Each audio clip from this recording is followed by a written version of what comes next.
Ted Bundy's childhood was the subject of much debate.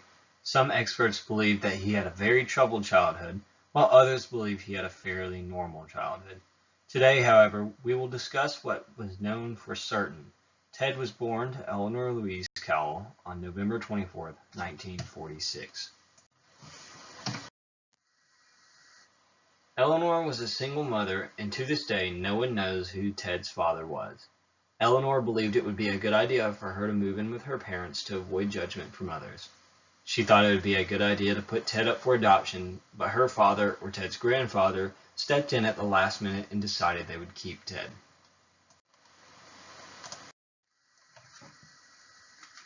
Ted's grandfather was a very short-tempered man. He would often break out in fits of rage and lash out at those around him. Most, however, believe that Ted's grandfather was abusive in some way or another, whether it be physical or verbal abuse.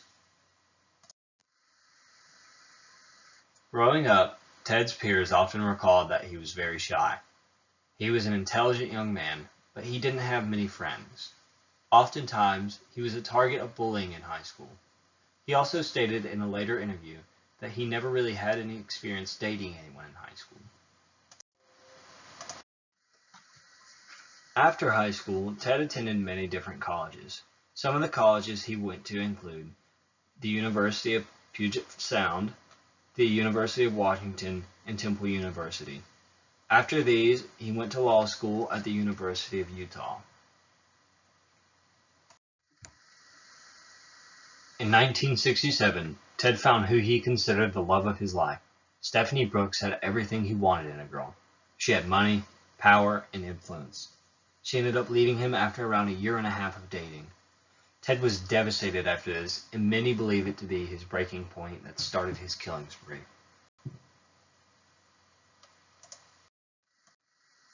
At the end of his killing spree, Ted had totaled up to around 36 known kills.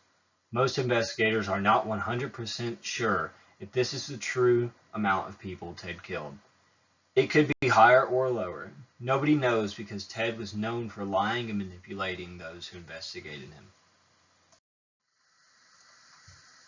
Ted's crimes were of an incredibly violent nature. He would abduct the victims, rape them, then beat them to death. All of his victims were female and resembled his first girlfriend to some extent. After killing the victim, Ted would oftentimes return to the site of the murder to gain further sexual satisfaction. He always followed the same method. He would trick the victim and pretend he needed help. Then he would proceed to knock them unconscious and take them to his 1968 Volkswagen Beetle. Then he drove them to a remote area where the victim would be raped and then killed.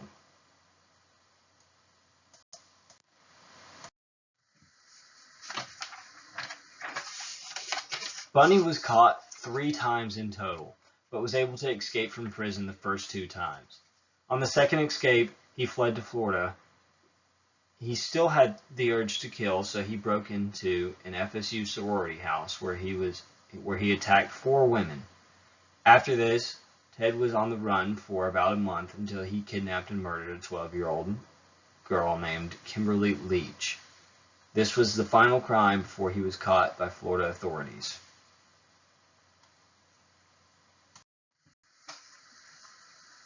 He was then taken to court where only the bite mark on one of his victims could prove that Ted was the true killer they were looking for. He was sentenced to death and was killed in 1989 in Florida's electric chair. Ted was the perfect example of an organized killer. He was very high functioning and was able to blend into society very well. His outgoing, friendly personality helped him evade the police. To this day, nobody knows Ted's true motive. It was most likely, however, an attempt to feel more powerful and to gain pleasure at the same time.